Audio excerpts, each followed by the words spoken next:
I wanted to share an extra little extension of the idea of pressing a bisque piece of some kind into the clay to create kind of like a little block stamp to create form in a piece. So I have some samples of some kind of more elaborate stamps rather than the one I had with just the cup that I used to make the sugar and creamer tray. So these are just made from leather hard slabs. I had a shape that I cut out of a template out of a manila folder, and I traced around that and cut the shapes out of leather hard clay, and then just added some rough handles. They're not the fanciest looking tools, but these are really great to use a slab that you've cut out a shape, and I can literally press these into the slab to get dimension, and then it has this nice profile on the surface of the clay. So it ends up with creating a little tray form that has that nice scalloped or whatever design you'd like to use middle part with the dimension formed by pressing that piece into the clay. So I've got a few examples of these. And this is a new and exciting tool for me. I'm really excited about experimenting some with it. So,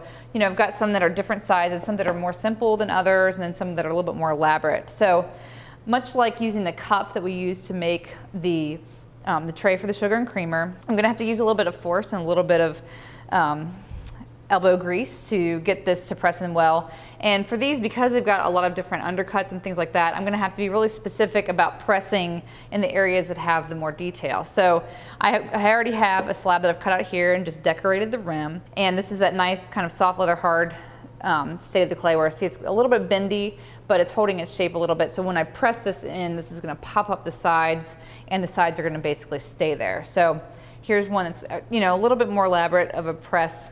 I've got, you know, this was the first round that I started with to have this kind of cylinder handle. I think this works better for me personally with the almost like stamp handles on top of it. I feel like you just need to have them placed enough that you can put pressure on the different areas of the little block stamp to make the impression in your clay. So I'm gonna space this evenly around. And you wanna make sure when you're cutting these out, the actual extension of the tray that'll create the wall of the tray, that it's not too big. If you have too much of the sides of the tray, they'll tend to want to get floppy. So I'm going to first initially press this down really hard, and then I'm going to, you know, rock toward myself and press around. So I'm going to kind of roll around with my stamp and roll that clay up around it, and really make sure it's pressing in on the detailed parts. And then I can just pull this off and adjust the walls so they're evenly spaced up. And it makes that really nice impression that I think has just that nice subtle detail of something a little bit more elaborate than just a regular tray that has just a simple line on it.